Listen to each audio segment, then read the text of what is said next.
Learn the most advanced recruiting techniques. Land the most desirable talent. Launch your company towards massive success. This is the Higher Power Radio Show with Rick Gerard.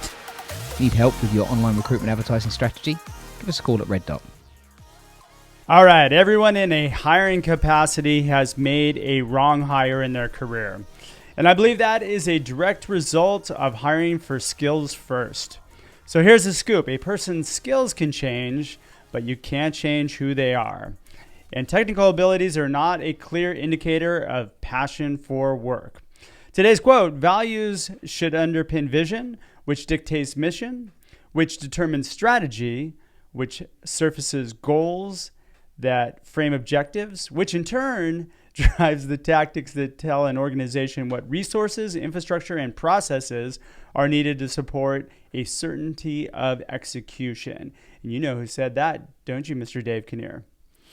Well, let me see. Scratch my head and think. I believe that was Mike Myatt back in 1988. Wow, there we go. And I'm Rick Gerard. Welcome to the Higher Power Radio Show. Our mission is to help entrepreneurs and business leaders avoid costly hiring mistakes by identifying a specific problem and providing proven solutions to enable your company to win the right hire. We share insights from top-performing rebel entrepreneurs, disruptors, and industry experts like our guest today, Mr. David Kinnear. He is an executive mentor and group chair of Vistage International. Dave is a business advisor, mentor, and executive leader coach.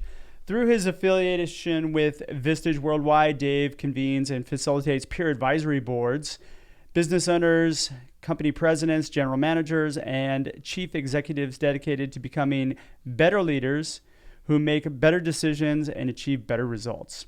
Dave is also an executive mentor to executive MBA students at the UCI Paul Merage School of Business and coach for the Center of Entrepreneurship at Cal State University, Fullerton, which is what makes David the perfect expert for today's topic. David, welcome to the Higher Power Radio Show today.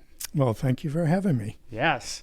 All right, today we're going to discuss why skills-based interviewing is dangerous. We're going to talk about values alignment and why that's critical to your hiring success, and then provide you a framework for successful interviews. Sound like a plan? Sounds like a plan to me. All right, let's do that. So why do people interview? Let's talk about skills, because I feel like, and you feel the same way, we've had this conversation, a lot of people hire for skills first. Why is this a problem? Or why do we do it? Why do we do it? Well, why we do it is because it's easy. Yeah. Yep. I can go onto LinkedIn. I can search for profiles with certain skill sets, and people pop up. And I think, wow, they've got the aptitude for what it is I want. However, the problem is we have no idea if they're going to fit long-term within our company. Because the truth of the matter is if there's a mismatch in the values between the company, and I don't mean the values that are on the coffee mug or the banner in the cafeteria. I'm talking about the real values that we live as an executive team every day. Those values and the values of the person I'm going to hire don't match. Not going to last, and we won't be enthusiastic. You're preaching to the choir on this one. You know, and I think that's why a lot of companies' retention is a big thing, but it's also very poorly executed today. I think I read a statistic that 53%, I think it was 53% of jobs that are being filled right now are refill jobs. Refill jobs. That doesn't surprise me. Yeah. And that's very expensive. Yeah, it is. All right. So what do we need to do in the interview process that will get us to a point where we can actually understand something outside of skills? Well, the truth of the matter is you have to just start asking questions that allow the prospective employee to respond in a way that reveals their values, how they make decisions about what they do and when they do it, rather than just talking about, can you do the skills-based part of this job? Because otherwise, you're not gonna find out what their values are and how they match. But before you even go there, you really need to understand truly what are the values of your organization. And I got to be honest with you, almost everybody I talk to that's in a leadership position aren't really clear on that. They haven't really done the work. Yeah, and I find that there's a disconnect between what the culture of what the leaders think it is and what the rest of the organization feels it is. Yeah, and the problem there could very easily be that depending on the environment you have, people are worried enough about are they going to make the right decision that they don't make the decision, and everything lands on your desk as the CEO, business owner, leader. And then you keep making the decisions, so the values are your values. Okay, you're a Vistage chair, right? How hard is it, or how easy is it to sit down and just do the work to figure out and determine your corporate values? I mean, you probably sit down with leaders all the time and do that. Yeah, not easy. And depending on how large the organization is, it'll take a long time to figure it out because the decisions being made below you are sometimes not visible to you until it's way too late. And today we want to push all the decisions down as far as we can into the organization where the information comes in, resides. So I want everybody thinking and I want everybody making decisions, but those decisions have to be made based on the values that I want the organization to have. Okay, but if you're a small company and you really don't have a whole lot of structure, how much work do you need to put in to be able to get that? So that's my major job as the business owner and the CEO, is to actively manage the corporate culture. And that means making sure the values are lived. So it starts with me. I have to make sure I know what my values are, where they came from, why I have them, why they're good for the business, and then hire people to match that culture so I no longer have to worry about the values and the culture matching. Yeah. That's hard work. Most people don't do it. It is. But to sit down and actually think about what those values are, right, and get them down on paper and make sure that everybody else knows them and putting that into practice is really not that difficult. Once you've done the hard work of saying, yes, these are the values, it's not. Then you have to keep holding people's feet to the fire. The way I see that being done is asking the question occasionally. That's a really interesting decision. What value of our corporation does that support? So what are the values exactly? Depends on the organization. Some what I call MBA companies are very KPI oriented. They're not people oriented particularly. They only are involved with people to the extent that they need the people to make the KPIs. So those values are very clear. Could be profitability, could be revenue generation, could numbers-driven organizations. Yeah. Okay. Could be that. So basically your values are your management decisions. I'm sorry, they're your... The company's management decisions. Yes, decisions are made based on values.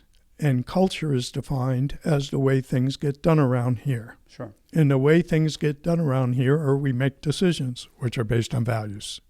So the decisions are going to be wrong as far as the organization is concerned if the values aren't being lived up to. Got it. Okay. You're listening to Rick Girard. This is the Higher Power Radio Show. And for our podcast listeners, we're going to take a quick educational moment from our sponsors. Check out what we do at stridesearch.com. There you'll find additional content, resources, and information on how you can book me for your next meeting or conference. Today our guest is Dave Kinnear. David is the executive and group chair of Vistage International, and we're talking about hiring for values. So we've just talked a little bit about kind of why it's important to hire for values. Now we're going to kind of help you to put that into practice, right? So how do we hire for values? What process or what do we need to put in place to in the interview process to get somebody on the right track?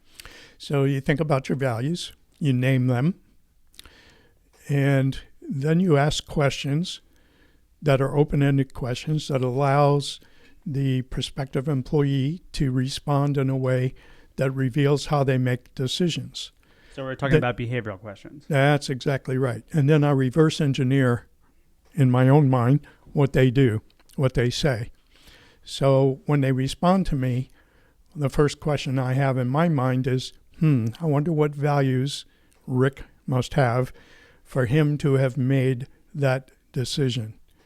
And then if I can peel that onion back enough to understand what that value is that caused that decision, then I can look and say, now does that value match our corporate values?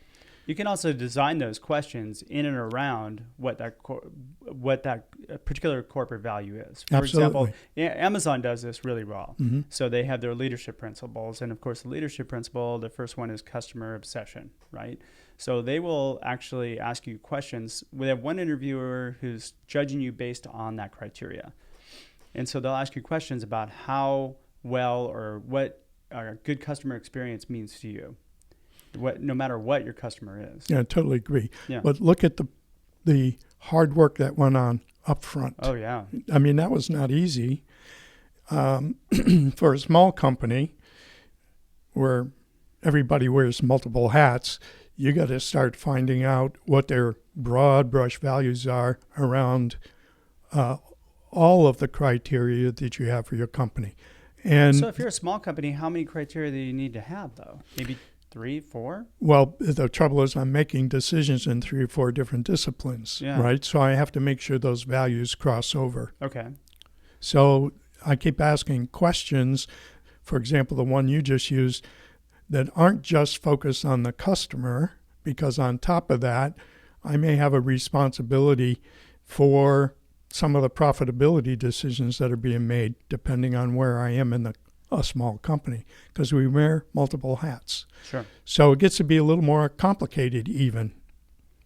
Okay, so we're going to uncover the person's values. How do we do that in an interview? So we're asking behavioral questions, Yep. right? And we're trying to extract the data out that actually gets to the core of who that person is as opposed to what skills they have. Yeah, I'm going to go out on a limb here and say, I don't think you're even sitting in that chair if you don't have the technical skills, the technical competencies that I need for the job. So I want to hire for attitude. I don't want to worry too much about the aptitude that you have, that is the technical competency, because I can train that. I can't train the values. I mean, you either have them or you don't. Yeah. You're going to either live up to those values or you're not. And under pressure, you're going to revert to your own values. You're going to make decisions based on what you're most comfortable doing. So I have to put you under a little bit of stress maybe to make sure you're answering questions truthfully. I try to go outside of the formal interview, maybe have you in a lunch environment or a dinner environment to see how you interact with other people. So there's more that goes into it than just asking values-related questions. I like the idea of putting kind of somebody under a little bit of stress, right, so that you're actually getting a more truthful answer. Here's the thing with behavioral interviews too that I find is really interesting is that people don't prepare for them.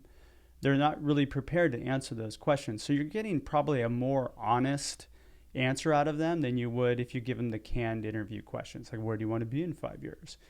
You know, as opposed to walk me through a time you did this, right? And that should be directly tied to one of your corporate values so that essentially you're getting to the truth. The other thing is I find it's really important to keep asking why. Why did you approach it that way? Oh, yes. If you don't know where to go, I mean, you got to dig on these. You really do. I got to push you to the point where if I say why to you one more time, you're going to poke me in the nose.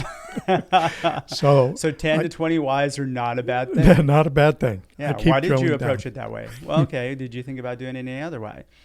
I find one place where people get into trouble is they ask the leading questions. So do you feel you're good at this or this? And I think that's dangerous. Yeah, very dangerous. I try very hard not to ask leading questions or what we call embedded solutions in the question. I try very hard not to do that. Or leading the witness, is what we call it when you're on the stand. Exactly. Did you see him stab him or shoot him? That's not a good thing. So, and we have a tendency to do that sometimes. It's really hard to, it's really easy in the interview process just to keep it simple. Not only that, be quiet. Yeah. Ask the question and shut up. Exactly. 100%. Yeah. We have a saying around the Vistage community that we have to let the silence do the heavy lifting. That's 100% on par, right? You have to let it sit there. And I learned early in sales, like when you ask a question, if you're the first one to speak, you're going to lose that interaction. Totally. Yeah. You're going to come out on the wrong end of the negotiation. Absolutely. So first number, the guy who puts out the number first loses. That's so true. I remember sitting on a phone call with somebody one time. I asked them a question, and they didn't answer for like over a minute. It was really uncomfortable, but I'm like, I'm not going to say anything. Then finally went, hello? I said, yeah. And then I just, asked the question again, and then he started going. Yeah. So it's hard to do that. it is. We don't like silence between us. Somebody's got to jump in and fill that silence. I tried to make sure it's not me. Yeah. I think that's really important as an interviewer to make sure that you just do a lot more listening and a lot less talking. And there's a tendency for, I think, hiring managers, too, to go into sales mode pretty hard. Let me tell you all about our company. The problem that I find with that is once you start feeding people information, then they start tailoring their answers to fit all that.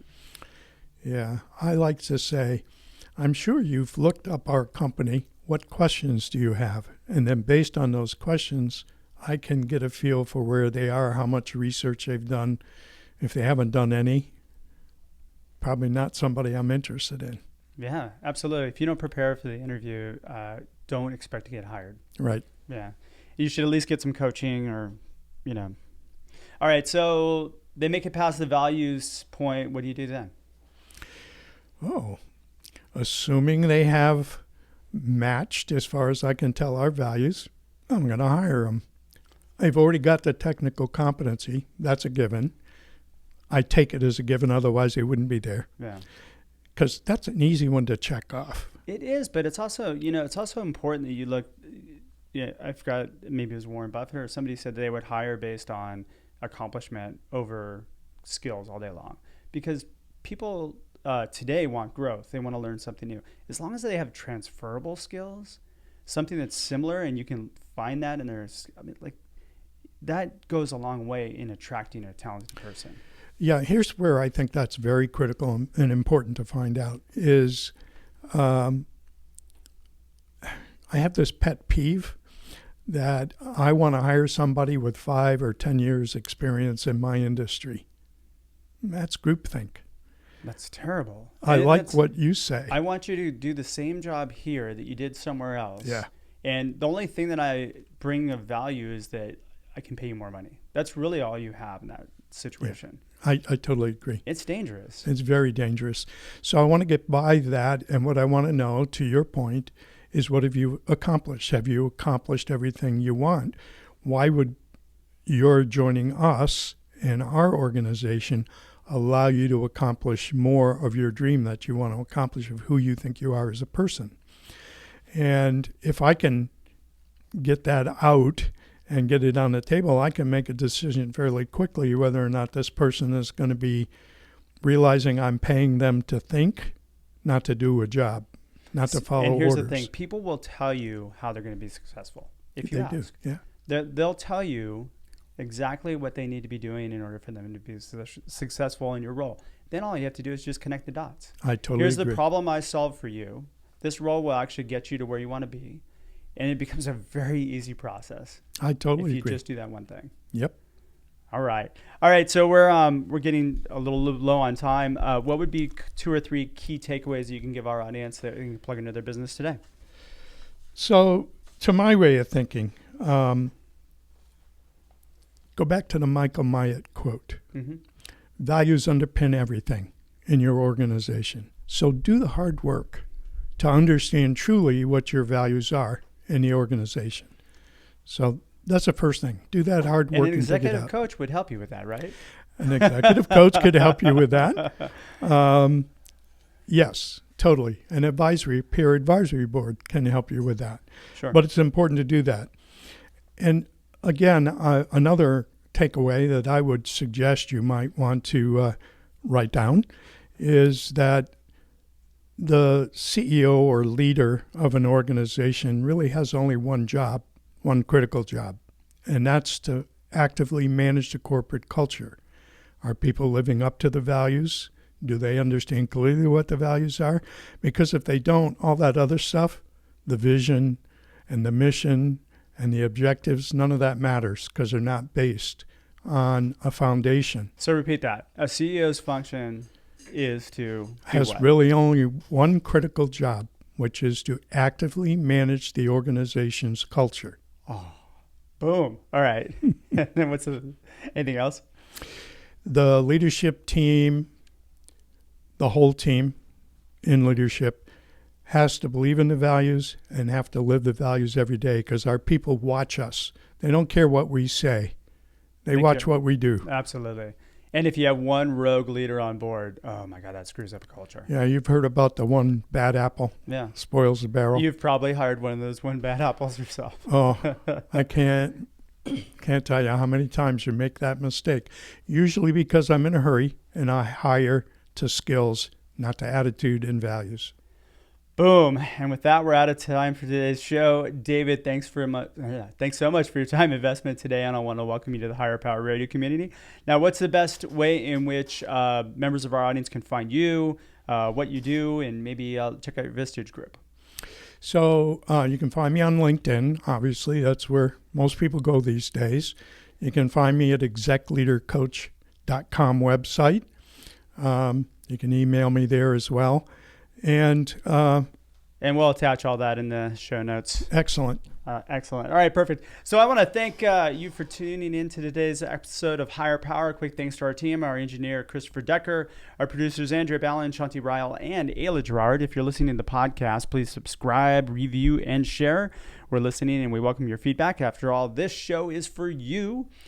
Join the Higher Power Radio community at Higher, that's H-I-R-E, Power, P-O-W-E-R, radio, R-A-D-I-O.com, or you can drop me a line at rick@stridesearch.com if you have any questions or comments. Tune in next week. Our guest is going to be Shafir Rahman. He is the founder and CEO of Chatterworks. I'm your host, Rick Gerard, and you have been listening to the Higher Power Radio Show. Aloha. Thank you for listening to Higher Power Radio. Catch our LinkedIn Live show every Tuesday at noon or download the podcast on iHeartRadio, iTunes, YouTube, or your favorite podcast platform. We appreciate you joining us on Higher Power Radio with your guide to recruitment success. Rick Gerard.